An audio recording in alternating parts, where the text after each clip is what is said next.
छत्रपती शिवाजी महाराज आणि मुख्यमंत्री देवेंद्र फडणवीस यांची प्रतिमा असणारे पोस्टर या ठिकाणी ते झाकावेत, त्याची विटंबना होती, महाराजांच्या फोटोची विटंबना होती, अशा प्रकारची मागणी करून काल आम्ही आंदोलन केलं, गुन्हा नोंद केला. त्याची दखल घेऊन महापालिका प्रशासन आणि पोलीस प्रशासनाच्या वतीने कारवाई सुरू झाली. नेहरू नगर परिसरामध्ये जवळपास 22 पोस्टर अशा पद्धतीने उजवण्यात आलेले आहेत, ते झाकण्यात आलेले आहेत.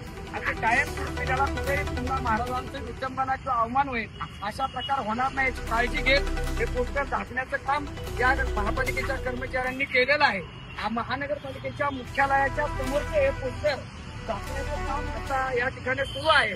या पुढच्या काळामध्ये पिंपळे सौदागर आणि परिसरामध्ये देखील संपूर्ण शहरात जे काही पोस्टर लावून छत्रपती शिवरायांच्या मागच्या 5-6 दिवसापासून त्या प्रतिमांची विटंबना होती, त्याचा अवमान होतोय आणि म्हणून महानगरपालिकेने आज ही कारवाई सुरू केलेली आहे. सकाळपासून महानगरपालिकेचे आयुक्त शेखर सिंह, पोलीस आयुक्त विनय कुमार चौबे, त्यांचं संपूर्ण प्रशासन, या सगळ्यांच्या आम्ही शिवप्रेमी नागरिकांच्या वतीने मनापासून आभार व्यक्त करतो आणि या पुढच्या काळात महाराष्ट्राचे आराध्य दैवत लिंगप्रवर छत्रपती शिवाजी महाराज यांचा कुठलाही अवमान या महाराष्ट्रात आम्ही सहन करणार नाही अशा प्रकारचा इशारा देतो. धन्यवाद.